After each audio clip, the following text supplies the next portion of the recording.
¿Cómo se maneja este tema de ser cómo hace campaña?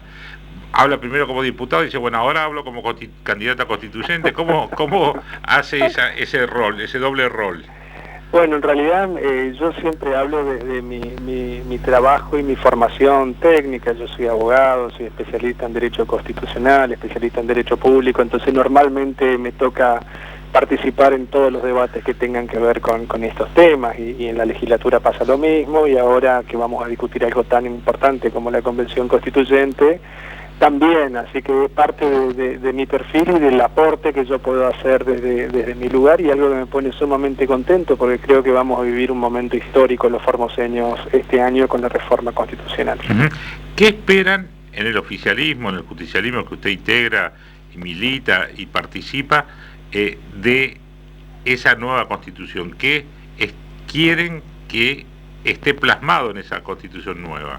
Bueno, le pregunto al candidato constituyente, después le pregunto de diputado. Pero bueno, cómo no. En primer lugar, señalar de que cuando se inicia un proceso de reforma constitucional, el primer paso es una ley de la legislatura que declara la necesidad de esa reforma y ahí la propia Constitución pide que se incorporen los temas que se van a tratar, los objetivos centrales. Y el gobernador hizo dos cosas. En primer lugar, habilitó una discusión amplia, completa, integral de la Constitución, donde se van a discutir los artículos del 1 al 189, no quiere decir que se van a modificar todos, pero sí habilita a discutir a todos, y también plantea los objetivos centrales en su artículo 2, son objetivos sumamente importantes, como nuevas regulaciones a los derechos políticos a elegir y ser elegidos, paridad de géneros con jerarquía constitucional para que no se pueda dar marcha atrás en esa conquista de las mujeres, nuevas herramientas ambientales, incorporación de nuevos derechos como los de cuarta generación. Permítame detenerlo ahí, Vera.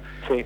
Deme un ejemplo de cada uno de esos casos, porque suena muy pomposo y interesante el concepto, pero ¿cómo lo entiende la señora que me está escuchando?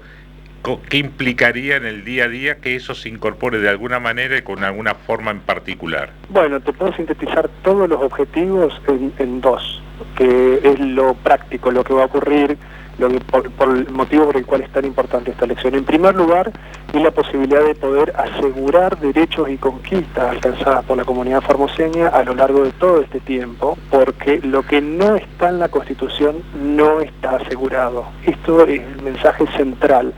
Si usted no tiene un derecho, una conquista incorporada en el texto constitucional, el día de mañana viene otra mayoría en la legislatura y decide quitar derechos, como está ocurriendo hoy a nivel nacional, como ocurrió con el gobierno anterior y así, y vemos cómo a nivel nacional se avanza, se retrocede, se avanza, se retrocede. Si uno quiere resguardar derechos, tienen que estar en la Constitución. Ese es el punto uno. Y el segundo punto te permite también discutir a futuro. Vamos a discutir todos los ámbitos de la vida comunitaria de Formosa para los próximos 20, 30, 40 años. Cómo van a ser las bases de todo lo que venimos haciendo en la educación y su proyección a futuro, lo mismo para salud, para producción, para ciencia y tecnología, los derechos de la mujer, de los niños.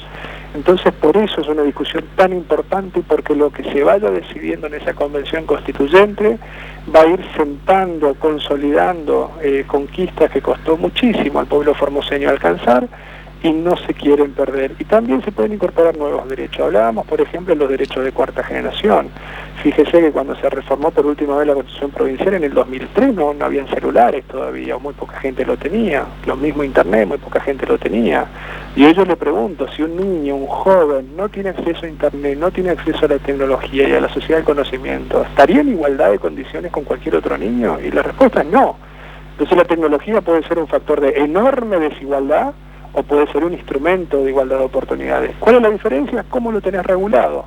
¿Va a ser algo del mercado, donde si vos podés pagar, accedés, y si no tenés el dinero quedás afuera? ¿O el Estado va a garantizar ese derecho y tiene la obligación de brindarlo? Estos son los tipos de cosas que se va a discutir, y nosotros tenemos la fortaleza de tener un modelo de provincia donde tenemos estas políticas planificadas, y no solo planificadas, sino que en cada una de las áreas de la comunidad hay resultados concretos, hay resultados en educación, en salud, en ciencia y tecnología. Por lo tanto, todos esos derechos que se fueron logrando, que son enormes inversiones del gobierno en cada una de esas áreas, queremos que queden en la Constitución para que luego no haya marcha atrás. Te hablo de temas complejos, como decir, o temas tan sencillos como el derecho de la comunidad a la energía y al agua. La mayoría de las constituciones tienen previsto eso simplemente como una obligación de brindar servicios públicos, punto, no te dice más nada. Sin embargo, recuerdo que en estos últimos 22 años han sido 12 las provincias que han llevado adelante procesos de reforma constitucional. La última ha sido La Rioja hace 2 años, que incorporó algo muy interesante, que el gobernador también lo receptó en el proyecto de ley que envió a la legislatura, que es el derecho de la comunidad a la energía y al agua. Todo el mundo tiene derecho a un punto de conexión eléctrica, ya sea de red convencional o de recurso de energía renovable, y todo el mundo tiene derecho a acceder al agua potable en cantidad suficiente para consumo. Esto que parece algo sencillo no lo es, porque entonces el Estado está obligado a planificar y llevar adelante obras que te permitan acceder a estos bienes. ¿Sí? ¿Por qué el Estado?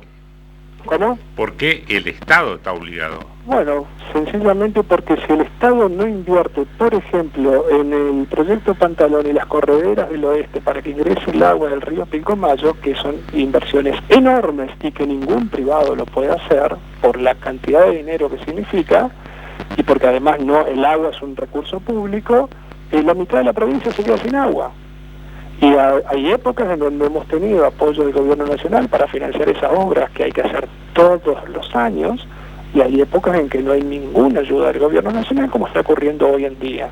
Entonces, ¿qué pasa si el día de mañana algún gobierno provincial decide que ya no tiene plata para hacer esas obras, o decide gastar en otra cosa y no en garantizar esas obras? Es el Estado el que tiene que estar obligado para mantener esas corredoras para que el agua entre, y con eso después se abastece todo el sistema hídrico de Formosa. Esto que ya estamos acostumbrados a que ocurra, porque el gobernador decide invertir en eso, bueno, el día de mañana puede no ocurrir.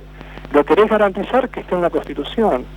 También obras importantísimas, el acueducto del norte, del sur, el desarrollo formoseño, que pasan por la ruta 86, 81, que van al sur por la ruta 1. Tienen que ser causas provinciales, porque acá no importa si vos sos peronista, radical o libertario, lento, que hay ahora también, todos tenemos que estar a favor de ese tipo de obras, porque te transforman la realidad productiva y el acceso al consumo de agua de toda la provincia. No puede ser que si tu gobierno decidió frenar esa obra, yo no digo nada porque estoy a favor de ese gobierno nacional. No, como formoseños tenemos que defender todo ese tipo de obras. Lo mismo pasa con el gasoducto, lo mismo pasa con el ramal C25. Entonces se va a dar una discusión. A ver, pero usted me está planteando temas, Vera, que son grandes proyectos que los vengo escuchando, que ya están, que ya vienen, que ya se financia, que apareció la plata, empezaron obras los últimos 10, 15 años, le digo, lo del ramal C25, lo de la, y no lo hicieron. Te doy un ejemplo concreto. El más importante de todo ese proyecto en tema agua es el acueducto de desarrollo formoseño. En septiembre del 2015 se hizo una licitación por teleconferencia, en ese momento gobernaba Cristina, y se lanzó la licitación internacional para hacer esa obra junto con obras en el sur y en el oeste del país. Ganó Macri, asumió en diciembre y se tiró abajo la licitación. Fue un retraso, porque con los cambios de gobierno, este gran defecto tenemos como país, que en el cambio de gobierno se deciden prioridades distintas y se dejan de hacer obras, se abandonan, después cuesta un montón retomarlas.